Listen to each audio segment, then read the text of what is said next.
Ja. Um die geht's nicht am heutigen Abend, an einem märchenhaften Abend, natürlich mit dem Titel Once Upon a Dog. Und ja, wir sagen ja im Deutschen, es war einmal, wenn ein Märchen beginnt, und im Englischen sagt man eben Once Upon a Time. Und ich spanne euch jetzt nicht länger auf die Folter, denn ihr seid aufgrund von ihm hier, und deswegen lasst uns jetzt den Mann begrüßen, der der Welt bewiesen hat, dass Hunde und Menschen ein märchenhaftes Zusammenleben haben können.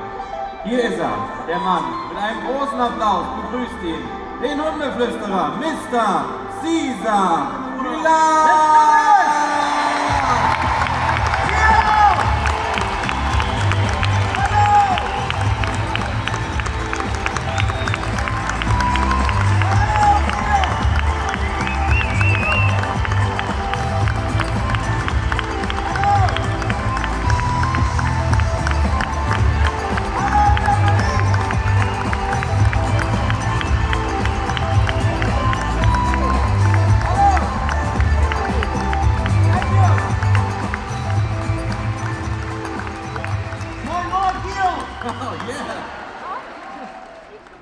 It's always been a dream of mine to perform here in Kiel. Ja. Doch? Ja, ich wollte schon immer hier performen. Heute ist das erste Mal, unser erstes Date, heute Abend hier. You know, it's always nice to come to a different part of Germany and to feel the love of the German people in different flavors. Ja, und es ist wirklich immer schön, in eine andere Ecke von Deutschland zu kommen und das erste Mal ja, was anderes kennenzulernen und heute hier zu sein. Ja, vielen Dank, dass ihr alle da seid. Thank you.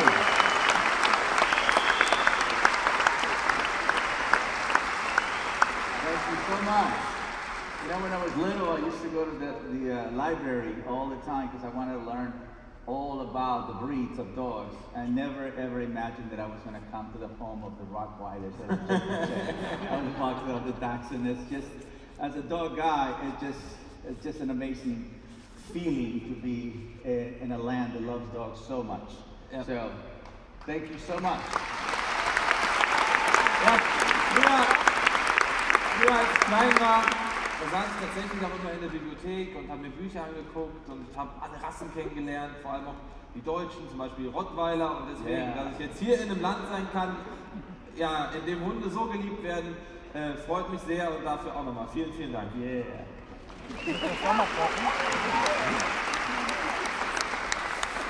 I'm like a Mexican Rottweiler, you know? Stimmt wie ein mexikanischer Rottweiler. Same power, but little. Gleiche Power, aber ein bisschen kleiner. Ja. Yeah. I am very excited because tonight I'm going to share with you a very special tale.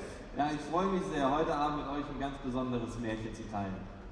One that I know all of you will recognize because this is the fairy tale about the life of a dog. Eins, bei dem ich mir sicher bin, dass ihr das alle versteht, denn es ist das Märchen vom Leben eines Hundes. Now, for some of you, life with your dog may seem more like a nightmare than a fairy tale. But I promise you that by the end of this night, you'll learn how to live happily ever after with your dog. Ja, für ein paar von euch ist das Leben mit dem Hund gerade vielleicht eher ein Albtraum und nicht unbedingt ein Märchen, aber ich verspreche, am Ende dieses Abends werdet ihr sie leben glücklich und zufrieden bis an ihr Lebensende erlernt haben. Yes! Guys, I am sorry, but I can't help you with your wife or your mother-in-law. Ja, die Herren, mit den Ehefrauen und den Schwiegermüttern kann ich leider nicht helfen. Believe it or not, I get that request a lot. Caesar, can you whisper to my wife? Werde ich tatsächlich überall gefragt, Caesar, kannst du meiner Frau was flüstern? And I said, it's universal, just love them the way they are. Aber überall natürlich das Gleiche, liebt sie, wie sie sind. Yeah. That's it. Ganz einfach. Universal. Überall. Fairy tales are very important because they're great teaching tools. They shape how small children see the world. Märchen können sehr, sehr wichtiges Lernmaterial sein, denn sie beeinflussen vor allem, wie kleine Kinder die Welt sehen. When I was a kid, my mom read fairy tales for me and my sisters as a teaching method before she put us to bed. Und als ich ein Kind war, da lasen mir und meine Mutter, mir und meinen Geschwistern auch immer gute Nachtgeschichten vor. My dad would just yell, "Go to bed, that's your fairy tale." Und mein Vater hingegen hat nur gebrüllt, geh ins Bett, das ist dein Märchen. That is unmaking. He sounded German, you know, he sounded German. Er klang deutsch. Yeah, he sounded German. But whatever forms of teaching you use, fairy tales have been used for centuries to pass down important moral lessons to our children. Like, if you lie, your milk will grow. Ja, aber ganz egal, welche Methode man auch benutzt, Märchen werden ja schon seit Jahrhunderten an Generationen weitergegeben, an Kinder, wie zum Beispiel, ja, dass die Nase wächst, wenn man lügt. But if you lie a lot, you can become the president of the United States.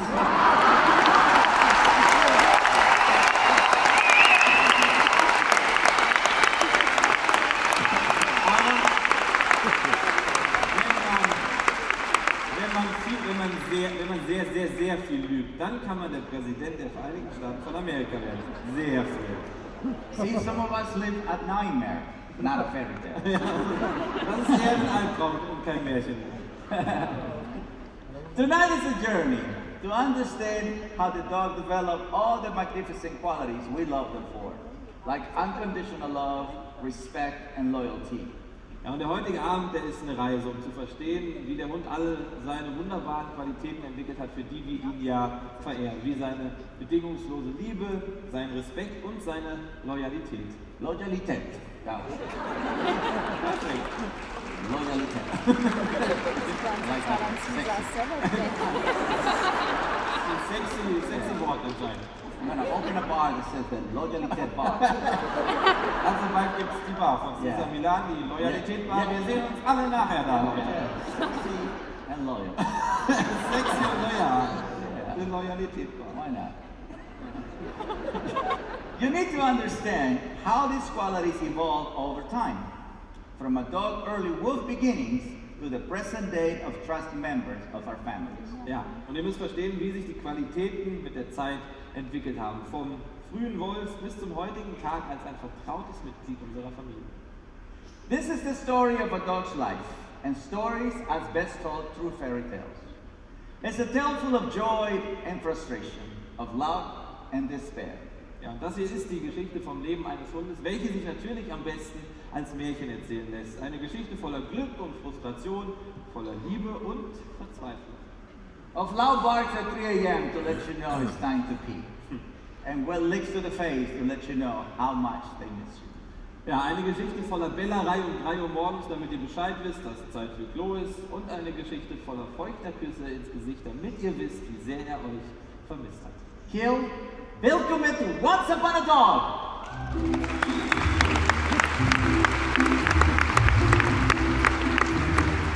The Three Little Pugs. Once upon a time, there were 3 little pugs. One day, the mother said, "You're old enough now. You need to make your own houses to live in." One pug built a house of straw, while the second pug built his house with sticks. They built their houses very quickly and without considering their needs. Now, the third little pug was very smart and built his house with bricks on a strong foundation. Then, one day, a big, bad wolf came to the little pug's home. He huffed, he puffed, and he blew the first 2 houses down. But the third house had a strong foundation and it was able to withstand the wolf's attacks. The wolf left very frustrated, and the little pugs lived happily ever after.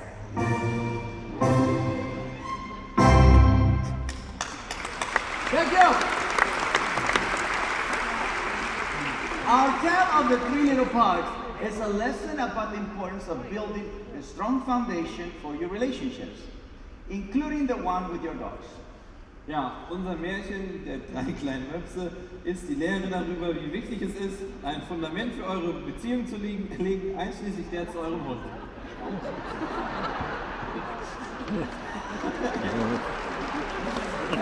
Yeah. Translation? Yeah, what about it? The pugs? Yes, the pugs. Ah, it's Möpse, but yeah. It's Mopset? yeah, it is, but The three little Mopsets. it's boobs. Oh.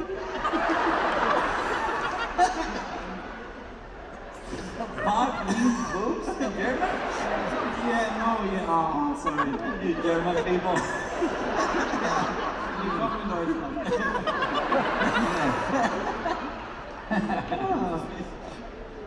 I like it, I like it.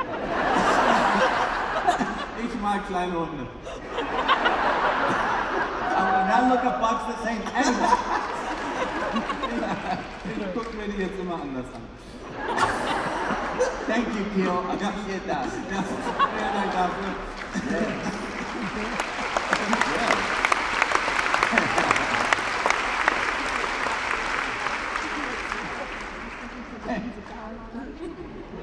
That's awesome. Ja, super. Okay, to have a happy relationship with any species, the foundation for that relationship must be based on fulfilling the needs of that person or animal. Ja, und um eine glückliche Beziehung zu egal welcher Spezies zu haben, muss das Fundament dieser Beziehung auf der Erfüllung der gegenseitigen Bedürfnisse basieren. This can be the need to be wanted, the need to be protected, or the need to be fed. Ja, und das kann das And Bedürfnis, fed more. das kann And das, fed more. das kann das Bedürfnis, And fed more. das kann das Bedürfnis sein, gebraucht zu werden, beschützt zu werden und gefüttert zu werden. Und noch mehr gefüttert und noch mehr gefüttert und noch mehr gefüttert zu werden.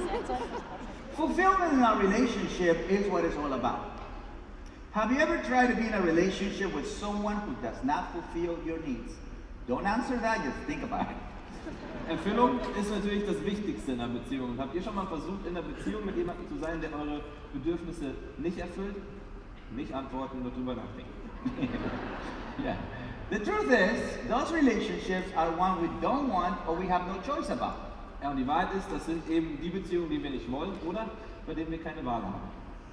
When we first get a dog, we have to make sure we build a strong foundation based on these three things. Und das Erste, was wir tun müssen, wenn wir einen Hund bekommen, ist sicherzustellen, ein starkes Fundament zu bauen, basierend auf diesen drei Dingen. Trust, respect, and love is the foundation for happy relationships. Vertrauen, Respekt und eben auch Liebe sind die Grundlage für eine glückliche Beziehung.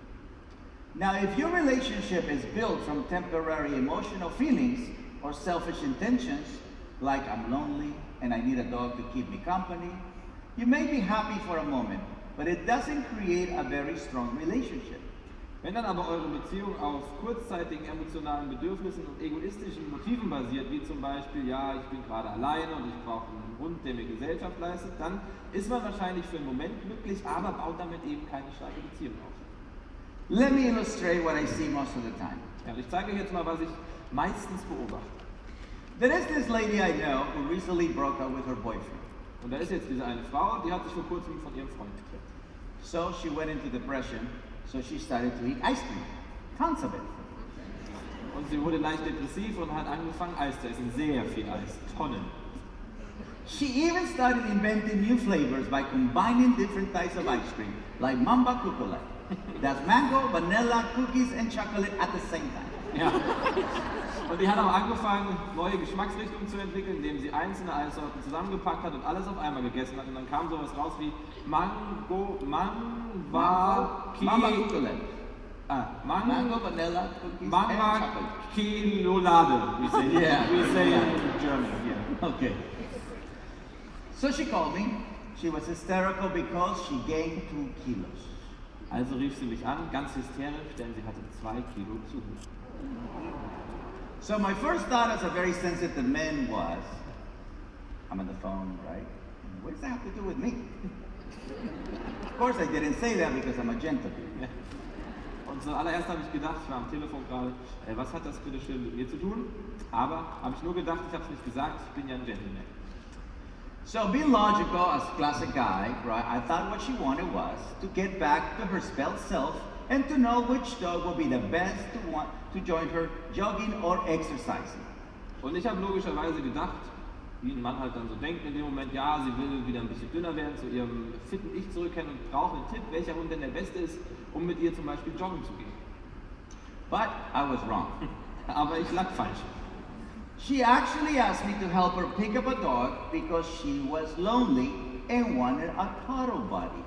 Ja, und sie hat mich aber tatsächlich darum gebeten, ihr dabei zu helfen, den Hund auszusuchen, weil sie sich einsam gefühlt hat und er sollte ihr Gesellschaft leisten. Sie hat einen Schmusepartner gesucht. That's what she wanted, a smoosh-up partner. Ja.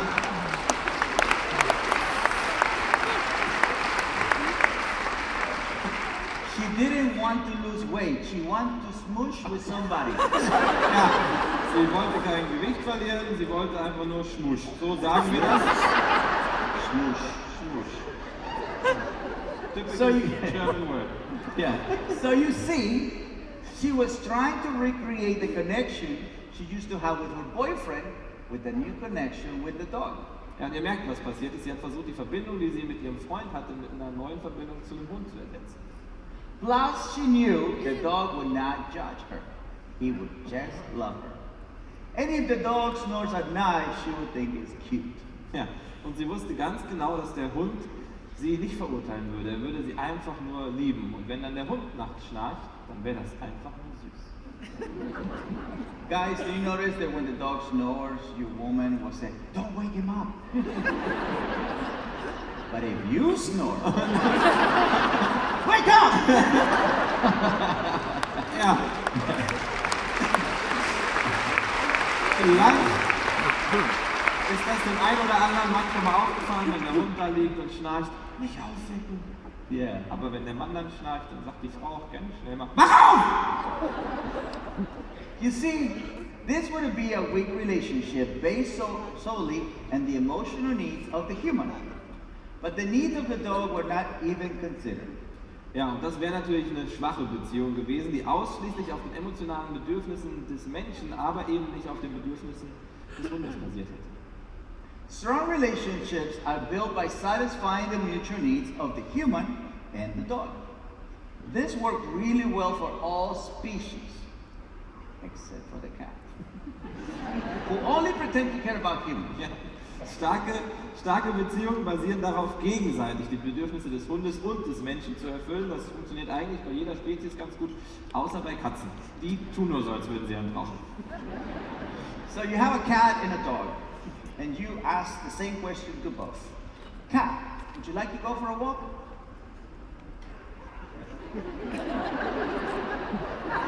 No, I don't.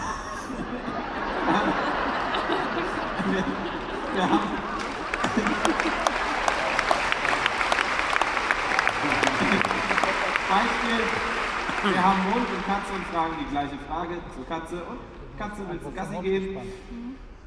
Nein. Yeah. And the dog is, me. Der Hund.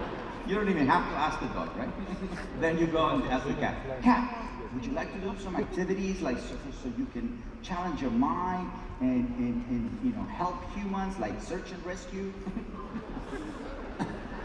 No, I don't. Fragst du die Katze und willst du aktiv sein? Wollen wir irgendwas lernen? Willst du vielleicht lernen, wie man Menschen rettet? Nein. Yeah. So what do you want? I want you to leave and take the dog with you. Und was willst du sagen, Katze? Geh in den Hund mit, dann kann ich meditieren. Can you imagine me rollerblading with cats? And they'll all be in a tree. Stellt euch mich mal auf Rollerblades mit Katzen. Yeah. Yeah. Not much you can do with cat. Okay. Before you meet the needs of your dog, you must first understand them. Now, many of my clients approach this like a quiz show, a guessing game that goes like this. Ja, bevor ihr die Bedürfnisse eurer Hunde erfüllen könnt, müsst ihr die natürlich verstehen. Und viele meiner Klienten gehen das eben an, wie eine Quizshow, also ein Ratespiel, und das geht so. I'll take dog treat for 100. Ich nehme Leckerlis für 100. What type of treat does Max prefer?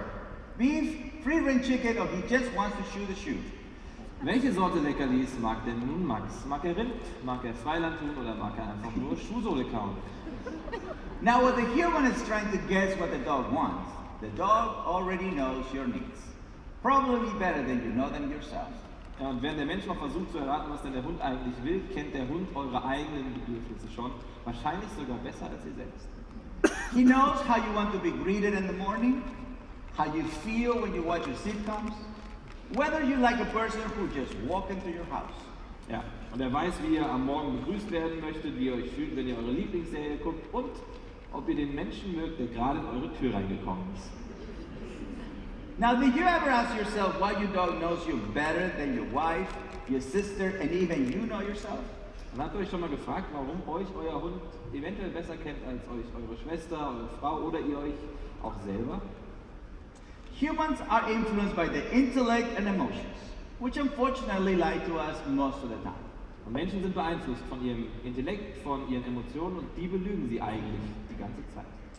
The dog are led by instincts, and instincts are incapable of lying because they are an automatic reaction without thought or emotion. Der Hund wiederum lässt sich aber von Instinkten leiten und Instinkte sind nicht in der Lage dazu, zu lügen, nicht imstande dazu, da es sich eben um eine automatische Reaktion ohne Hintergedanken, ohne Emotionen handelt. We'll talk more about honesty later, but for now, I want you to see some examples of how bad we are about guessing the needs of our dogs. Ja, später reden wir noch mehr über Aufrichtigkeit, jetzt schauen wir uns aber erstmal ein paar Beispiele an, wie schlecht wir eigentlich darin sind, die Wünsche eines Hundes zu erraten. Well, Cookie, the psychic wonder dog, knows how to read my mind. If I don't feed her right on time, boy, oh boy, she lets me know about it in all kinds of ways. And she loves chicken. It's not fried chicken, it's boiled chicken. I have become the butler to my dog. He has to have a piece of rotisserie chicken breast slice on top of his food. So then I have to get on the floor and I have to start feeding him piece by piece the food. He's very, very clingy. His name should be Velcro. He hangs on me as if it wasn't a baby born, and he hangs around my neck, and all I have to do is support him underneath here with my one hand. Everybody wants to have a fan, but this dog is like a major fan, okay? So after about 10 minutes, I'm sitting on the floor with wet dog food in my hand going, okay, what is wrong with this scenario? But Mr. Dudley is always very, very happy with it. She is spoiled, I know it, but I like her that way. I like spoiling my dog. And she loves to be spoiled. This is my little cookalito right here.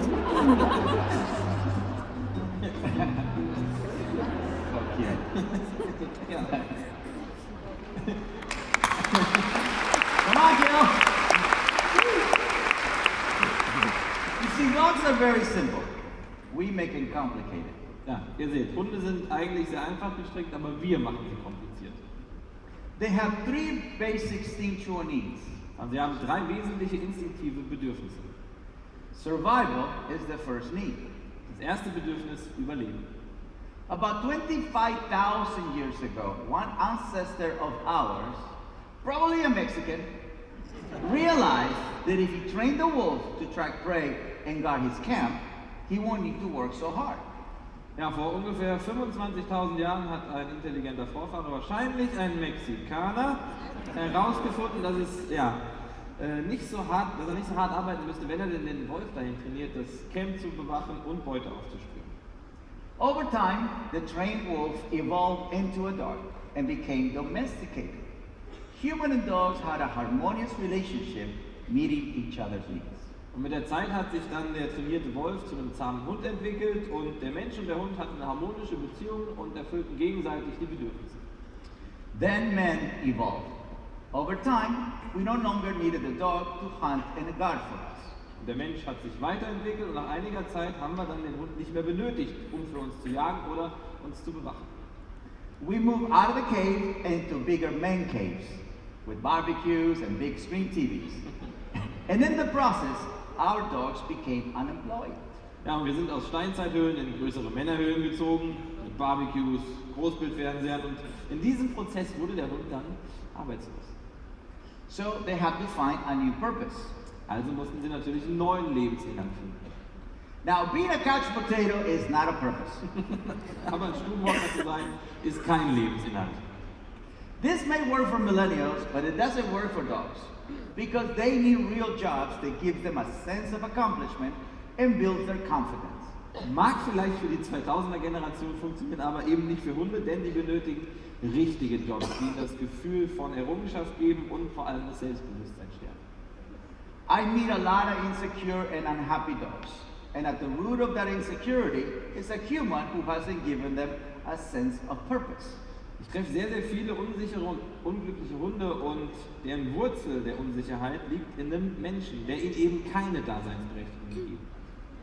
You must have a purpose if you're going to accomplish anything. Without purpose, your dog can become bored, obsessive, and overweight. Und ja, nur mit einem Vorsatz kann man natürlich was erreichen im Leben und ohne diesen Vorsatz, ohne diese Bestimmung kann euer Hund ganz schnell gelangweilt, obsessiv oder übergewichtig werden. Now, a job can be as simple as waking up the teenagers in the morning and taking them for a walk. This is one exception where you can let the dog pull. Ja, kann ein ganz einfacher Job sein, wie zum Beispiel die Teenager morgens aus dem Bett zu holen, mit den Teenagern Gassi zu gehen und das ist dann der einzige Moment, wo der Hund an der Leine ziehen darf. Ja? The third need is for a dog to be part of a social family or a pack. Und das dritte Bedürfnis eines Hundes ist natürlich sozialer Natur, nämlich Teil einer Familie, eines Rudels zu sein. So the dog had to evolve and find a new purpose. And they did a great job at this. They became our companions. Der Hund musste sich natürlich also weiterentwickeln und hat erfolgreich eine neue Aufgabe gefunden. Er wurde unser Gefährte. This is the need that I think humans in the 21st century have really mastered. In fact, some of us take this to the next level and adopt dogs like they are our own children. Ja, und ich denke, das ist genau das Bedürfnis, was die Menschheit im 21. Jahrhundert perfektioniert hat, aber ein paar gehen tatsächlich so weit, dass sie Hunde so adoptieren, als wären es die eigenen Kinder. These are the three instinctual needs dogs have, and how in modern society we can give them jobs that nurture those instincts. Ja, und das sind sie, die drei instinktiven Bedürfnisse, die Hunde haben, und in unserer heutigen Gesellschaft können wir ihnen eine Aufgabe geben, die diese Instinkte fördert. When you give your dog a job, you fulfill his needs, and this leads to the beginning of a happy relationship. Gibt man also einem Hund eine Aufgabe, wird sein Bedürfnis erfüllt und das ist dann der Beginn einer glücklichen Beziehung. Let's talk about each one. First, dogs should work for their food. Never just leave a dog food out for the dog to have whenever he wants. Ja, wir sprechen jetzt über jedes dieser Bedürfnisse mal einzeln. Als allererstes, lasst Hunde immer fürs Essen arbeiten. Niemals einen vollen Napf die ganze Zeit dastehen lassen, damit er immer was hat, wenn er will. Feed at regular times, and you should exercise your dog before the feeding. It gives them a sense of working for their food, and of course helps the digestion. Ja, heißt natürlich auch immer zu regelmäßigen Zeiten zu füttern. Am besten lasst er sich den Hund vorher nochmal eine Runde bewegen, damit er das Gefühl hat, etwas fürs Essen getan zu haben, und das hilft am Ende auch noch bei der Verdauung. Second, establish your dog's role within your pack. Und als nächstes etabliert er die Rolle eures Hundes im Rudel. This doesn't have to be a pack of dogs, because when I say pack, I mean any social unit. A family, a neighborhood. Und das muss kein Hunderudel sein, denn wenn ich von Rudel spreche, dann meine ich jede soziale Einheit, wie eine Familie oder auch sowas wie eine Nachbarschaft. Your dog should understand where he is in the pack, and it should never be the head of the house. Ja, euer Hund sollte immer verstehen, wo seine Rolle im Rudel ist, und er sollte nie Oberhaupt dieses Rudels sein. That role is reserved for you. It will be too stressful for your dog to make all the decisions for your family. Denn genau die Rolle ist eben euch vorbehalten, und es wäre ja auch ein bisschen stressig für den Hund, alle Entscheidungen zu treffen in der Familie. Now, why did I tell you this? Why would I mention this to the Europeans? Warum Dogs in Mexico are skinny, but they don't have psychological problems. Hunde in Mexiko sind dünn, haben aber keine psychologischen Probleme. Dogs in the United States are chunky, and I get to have a TV show. Hunde in Amerika sind fett und ich bekomme eine Fernsehsendung.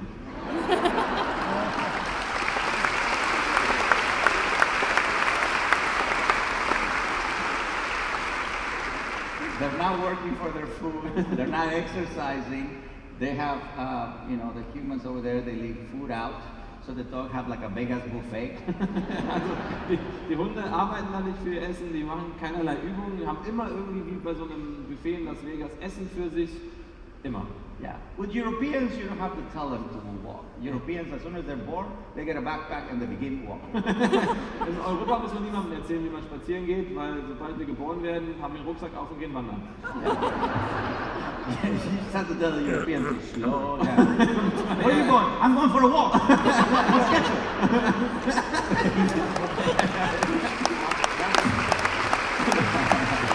Wohin gehst du? Ich kann nicht. Keine Zeit. Ich habe einen Plan. Yeah. In America, a walk is 15 minutes. Yeah. That's all the dog gets. 15 minutes for a walk. In Amerika ist es tatsächlich so, 15 Minuten ist so Standard für den Spaziergang. So I make sure the message is universal. Everybody understand the 3 basic needs of a dog. Ja, also ne, überall aber das Gleiche, dass alle das verstehen, diese 3 Bedürfnisse, instinktiven Bedürfnisse eines Hundes.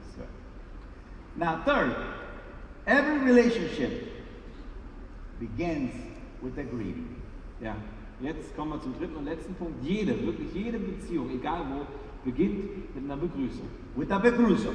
Every relationship begins with a begrüßung. Merken. Genau das.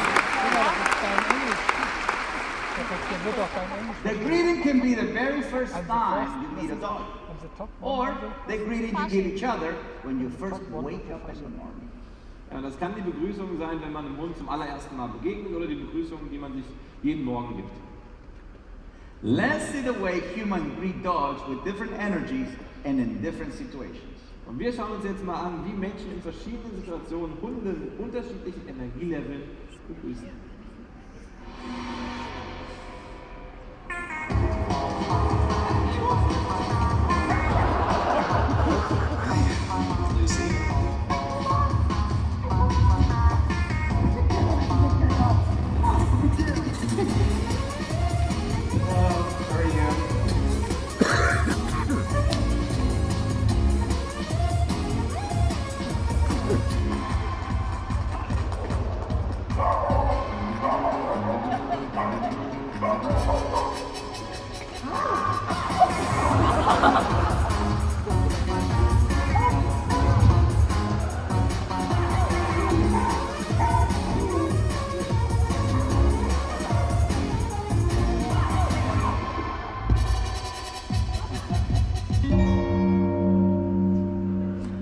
Poor lady, right? Every time she comes to visit. Jedes Mal, wenn sie vorbeikommt zum Besuch, immer. Yeah. In the video, you saw 3 different energy states of dogs, but the humans greet them all the wrong way. That's not a good greeting ritual. Ja, im Video haben wir jetzt gesehen, wie Hunde mit 3 unterschiedlichen Energieleveln von Menschen immer in einer falschen Art und Weise begrüßt worden sind. Das ist also kein gutes Begrüßungsritual. Any horse people in the house? Menschen, die mit Pferden zu tun haben hier in der Halle heute Abend? Ein paar?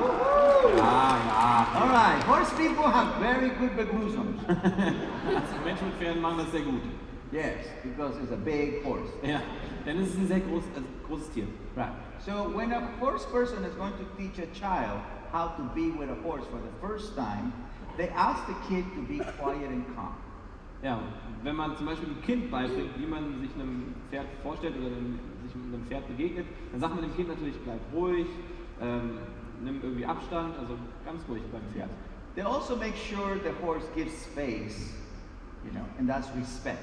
So, yeah. Und natürlich auch mit Respekt dem Pferd entgegentreten und eben dieser gewisse Abstand. So horse people always make sure trust and respect is how they begin the begrüßung. Also es geht um Vertrauen und Respekt bei der Begrüßung mit einem Pferd. Das vermitteln Menschen, die mit Pferden zu tun haben, immer. Dog people. Menschen bei Hunden. The begrüßung is completely different. Die Begrüßung ist komplett anders. Komplett. When a dog person sees a dog for the first time, from here to there, Allererste Begegnung mit dem Hund. Mensch, this is what a dog person normally do.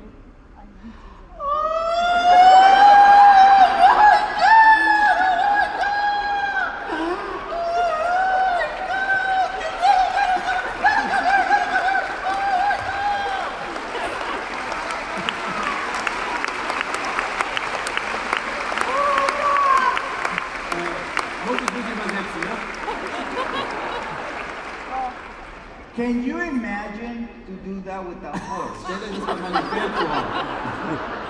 Oh my God, horse! The horse is like, get out of here, this is a bar! Oh, wait, that begrüßen. Das Pferd würde genauso reagieren. Was willst du, was soll das? Was ist das für eine Begrüßung? Das ist mein Gatter, verschwinde! Yeah. The horse says, you're scaring me! Du machst mir Angst, Mensch. That's another thing that dog people do. I don't know who taught them this thing. Okay, because in Mexico nobody does that. But this is another thing, another begrüßung that dog people like to do. This thing. Also, das machen Menschen bei Hunden auch sehr gerne. Ich weiß nicht, woher sie das haben. In Mexiko machen wir das nicht. It's like they go all the way to where the dog is. Direkt auf den Hund zu. Watch Genau so. this kill. Don't tell me this looks friendly. Guckt euch das an, das sieht nicht freundlich aus. No! I don't know who taught dog people to do that. Ich weiß nicht, wer das den Menschen beigebracht hat.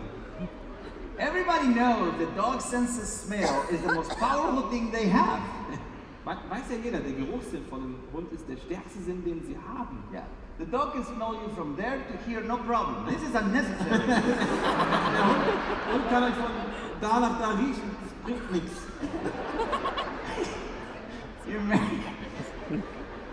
I just don't get that part. Ich verstehe es einfach nicht. You've never seen a cat like trying to meet a dog. I have to meet him like the human. The human knows best. Man sieht ja auch niemals eine Katze, die einen Hund begrüßt. Hier habe ich so einen Mensch gelernt, guck mal Hund. Yeah. So dog people like to do. So that's the first time that they meet a dog. Now you know why the dog is. Ja.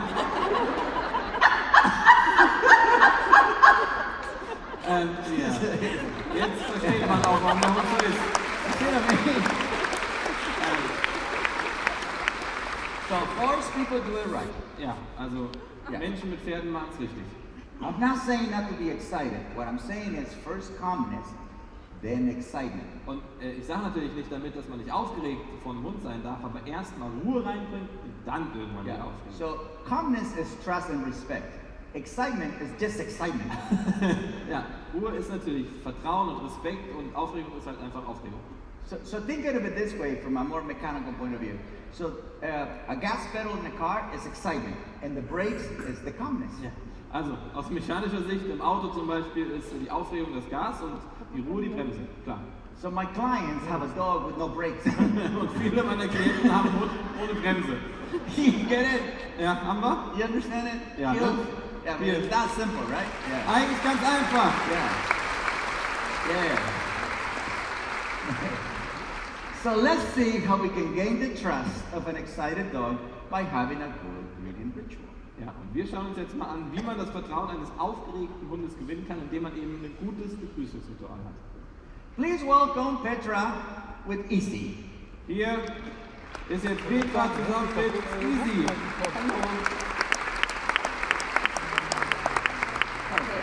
Thank you for helping us. Thank you for coming over. Schön, dass du da bist, schön, dass du uns Thank you hier so hilfst. much. All right. Beide. Just don't move. Just stay right there. Bleib einfach mal da stehen. So that's okay. So Easy is exploring, a little excited. All right, so we're gonna meet him for the first time. So we want you to see how it looks like. May I have a? I'm gonna add a smell. Sagt ihr von Tampen von You den know. Beinen? Yeah. Ich treffe jetzt Easy ja das allererste Mal und jetzt We're adding another layer, right? It's like you put another outfit. so, ich lege jetzt noch ein anderes Geruchsoutfit auf mein All eigenes the way drauf. here. Just fine right there. Yeah, that's good. So you just wait. Also man wartet. Just wait. There we go. This is all good. So we talk to the human. We wait for a different behavior from Mr. Easy. So. This is all good. It looks cute. Super cute. Ja, also alles ganz süß, aber wir unterhalten uns mit Frauchen und warten, bis sich das Verhalten vielleicht ein bisschen ändert. Very good. You just wait. Einfach warten.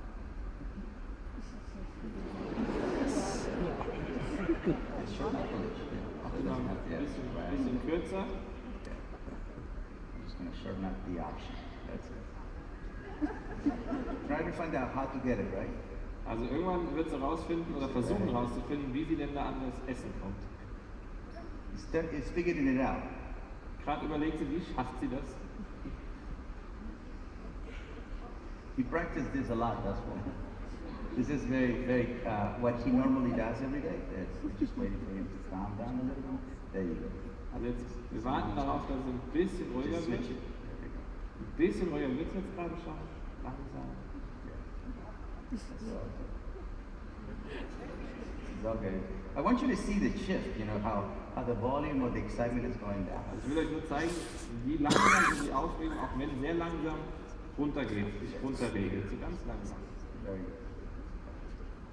It's all good. Patience. Geduld. Calmness, yeah. Much more relaxed. We feed them. Right?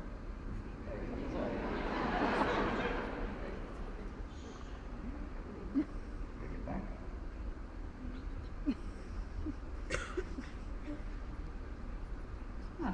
It's coming. Right. Not a lot, it's just there. Ja, nur ein bisschen, nicht alles. Ne? In dem Moment nur wirklich ein ganz kleines bisschen.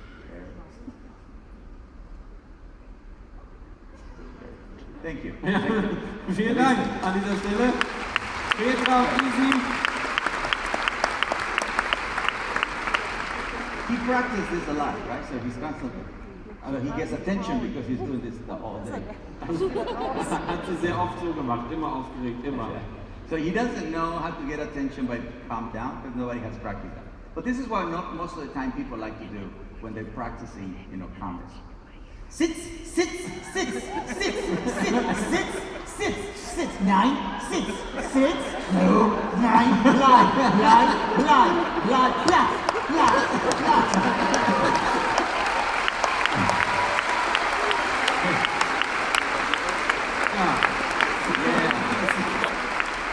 So machen das sehr viele sehr oft, wenn sie dem Hund Ruhe vermitteln wollen.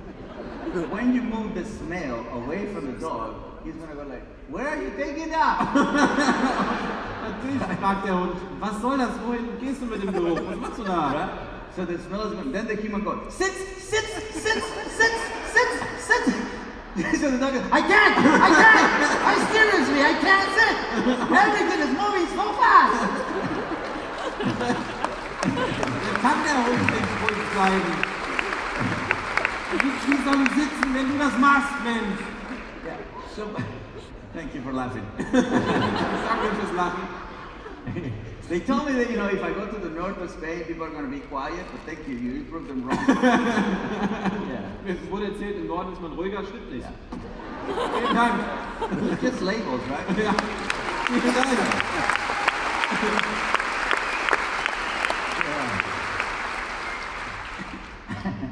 We establish a connection with a new dog by having a good breeding ritual, and of course, repetitions of that, right? Which you guys are really good at anyway. Germans are known to repetition. Think about it. Do you have a breeding ritual with your spouse? So, ja, wir bauen, haben wir ja gerade jetzt gelernt und gesehen, eine Verbindung mit einem Hund auf, indem wir eben ein gutes, konsequentes Begrüßungsritual haben. Und das natürlich auch immer wiederholen, immer wieder üben. Also können wir ja in Deutschland, so Struktur. Und denkt mal drüber nach. Habt ihr denn ein Begrüßungsritual mit dem Ehepartner, Freundin? Sometimes German is so long, sometimes so short. I don't know when it's long, when it's short. Okay. Sorry. Also Deutsch kann sehr kurz sein und sehr lang, wenn ich übersetze. Yeah. Liegt vielleicht an mir. If you think you don't have a breeding ritual, you do. Also und wenn ihr glaubt, ihr habt kein Begrüßungsritual, doch. You get up in the morning and you set the tone for your entire relationship by how you guys greet each other. Ja, ihr steht morgens auf, begrüßt einander und setzt damit die Stimmung für den restlichen Tag fest, für euer Miteinander. Let me show you what I mean. Begrüßung number 1. Ich zeige euch jetzt mal, hier ist Nummer 1. You wake up in the morning. Good morning, I love you so much. Oh my God. Best special partner ever. Oh yes, you too. You're such a great smush. So good. Right? Ja, man wacht morgens auf. Guten Morgen, mi amor, mein Schatz, Ja. mein Schmusepartner, schön, dass du neben mir liegst. Neben mir bist. Ja, hi. Ja, schön, dass ich heute mit dir aufwache und wir ein bisschen Smush gemacht haben. That tone is nice, it's happy, it's loving, you want to stay in bed, you want to conquer the world. Ja, das ist was Schönes. So macht man gerne auf, liebevoll, glücklich, man will im Bett bleiben und aber auch die Welt erobern. Toll. Nummer 2.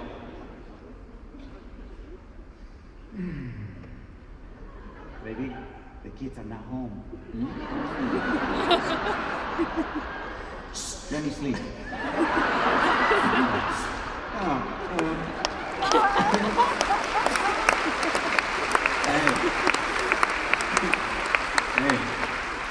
Hey, Baby. Yes. Die Kinder. Die Kinder sind nicht zu Hause, hm? Yeah. Lass mich schlafen! Yeah. That tone shows frustration, disappointment, and angerness on the other part. Ja, ein bisschen Enttäuschung, Frustration ist dabei. Blöder Start, du. Or you just do this. Oder das.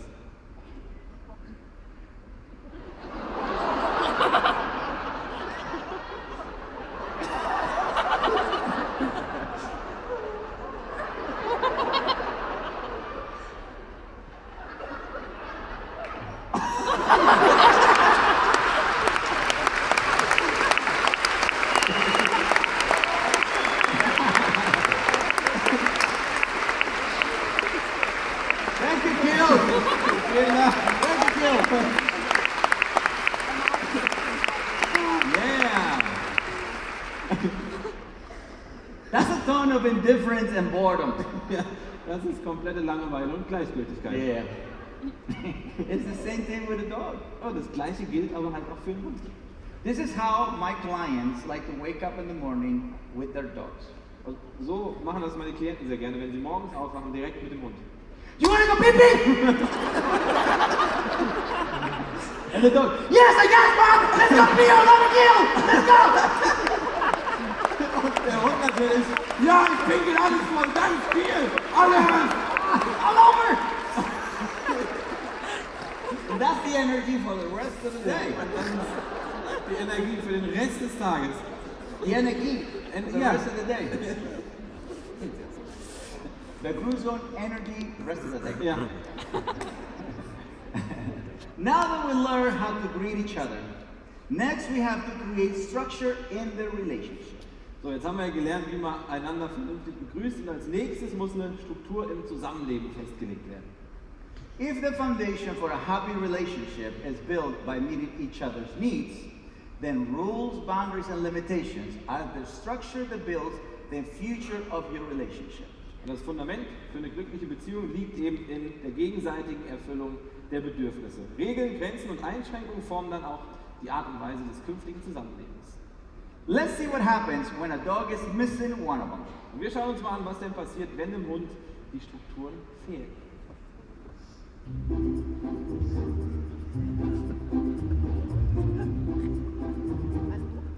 Goldilocks and the Three Tibetan Mastiffs.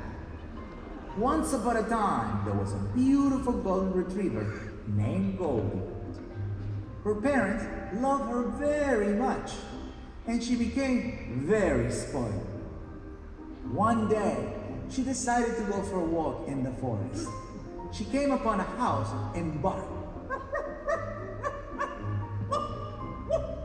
When no one answered, she walked right in like it was her home. Goldie was very hungry from the long walk, so she ate 3 bowls of cookies that had been left on the table. She thought, these cookies must be just for me.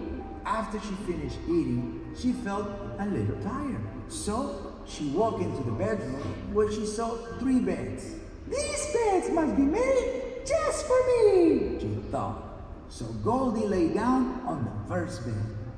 This bed is too hard. So she lay down on the second bed. This bed is too soft. So she tried the last and smallest bed. Oh, this bed is just right. But just as she settled down into the bed, it broke into pieces. Thank you! Golden Retriever illustrates our second important lesson about relationships with our dogs. Ja, Goldie, der Golden Retriever, verdeutlicht uns die zweitwichtigste Lektion in der Beziehung zu unseren Hunden. Now think of Goldie as a happy-go-lucky, curious puppy who has never thought rules, boundaries, and limitations. She didn't have any structure. Jetzt stellt euch Goldie mal als den unbeschwerten, neugierigen Welpen vor, der nie Regeln, Grenzen oder Einschränkungen kennengelernt hat. Also sie ist ohne feste Abläufe, ohne Strukturen aufgewachsen. It's funny because many people don't like to set rules or boundaries for puppies. We think of them as free-range chickens because they look so cute running around. Ja, es ist ja auch ein bisschen komisch, dass viele Menschen es nicht mögen, Welpen, Grenzen oder Regeln zu setzen. Wir nehmen sie ein bisschen wahr wie glückliche, niedlich rumlaufende Freihundhühner.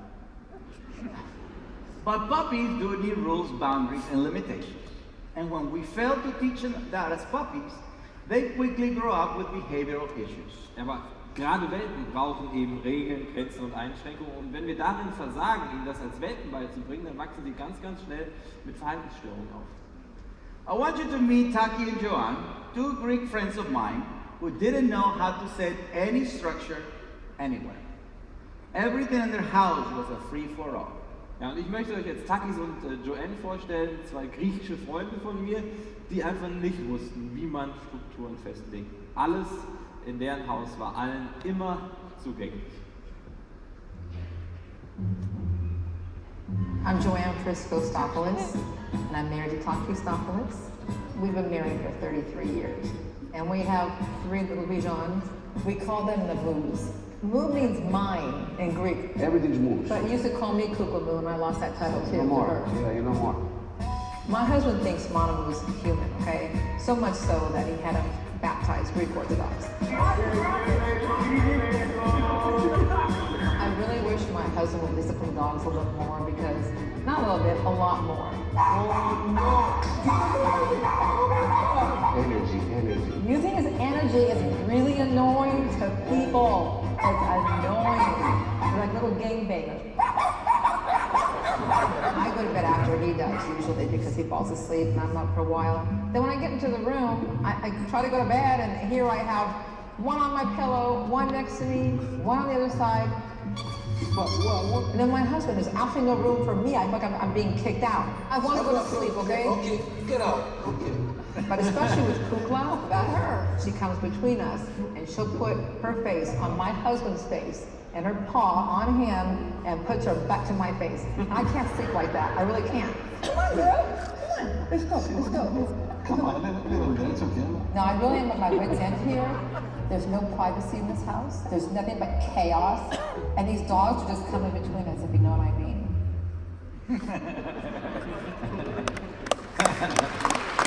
Thank you for having fun with it. You guys have a great sense of humor. I appreciate it very much. Yeah. Ja, guter Sinn für Humor, vielen Dank. Gerne. Ja. As you can see, the Bichons not only run wild in the house, but they rule the bedroom too. Ja, wie ihr gerade gesehen habt, die Bichons sind nicht nur kreuz und quer durchs Haus gerannt, sondern haben auch die Regeln im Schlafzimmer festgelegt.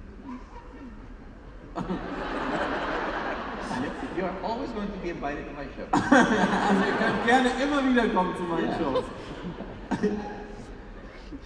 Do you have dogs who lack respect? Do they destroy property, steal your food, or invade your bed at night? At first you may think it's cute, but you can end up having a Goldilocks. Ja, und vielleicht habt ihr ja auch Hunde, die keinen Respekt zeigen, die Dinge zerstören, die ganze Zeit euer Essen klauen oder euer Bett übernehmen. Und am Anfang ist das ja wahrscheinlich irgendwie alles noch ganz süß, aber am Ende habt ihr wahrscheinlich ein Goldlöckchen. You don't create respect by becoming a dictator or by letting your dog do whatever they want. Ja, und ihr verschafft euch weder Respekt damit, indem ihr euch aufführt wie ein Diktator oder indem ihr sie machen lasst, was sie wollen. Respect is built by practicing 3 things: rules, boundaries, and limitations. Ja, Respekt verschafft man sich, indem man sich an diese 3 Dinge eben hält. Regeln, Grenzen und Einschränkungen. An example of a rule is, don't jump on people coming through the door. Einfaches Beispiel für eine Regel ist, keine Menschen anspringen, die in die Tür gekommen sind. An example of a boundary is, don't leave the front yard without supervision.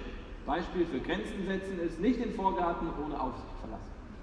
An example of a limitation is, how long can a dog play with his toy? Without limits, they can develop obsessions. Und ein Beispiel für eine Einschränkung ist, wie lange euer Hund mit dem Spielzeug spielen darf. Und ohne so eine Einschränkung ist es möglich, dass er eine Besessenheit entwickelt. Dogs need all three. How well you establish and follow them will determine your dog's behavior. Ja, und Hunde brauchen alle drei Dinge. Das Verhalten eures Hundes wird dadurch bestimmt, wie gut ihr diese 3 Sachen etabliert und dann auch befolgt. Let me show you. Please welcome Somas and Donnie. Ja, und ich zeige es euch jetzt mal. Hier sind Solmas und Donny. Hallo.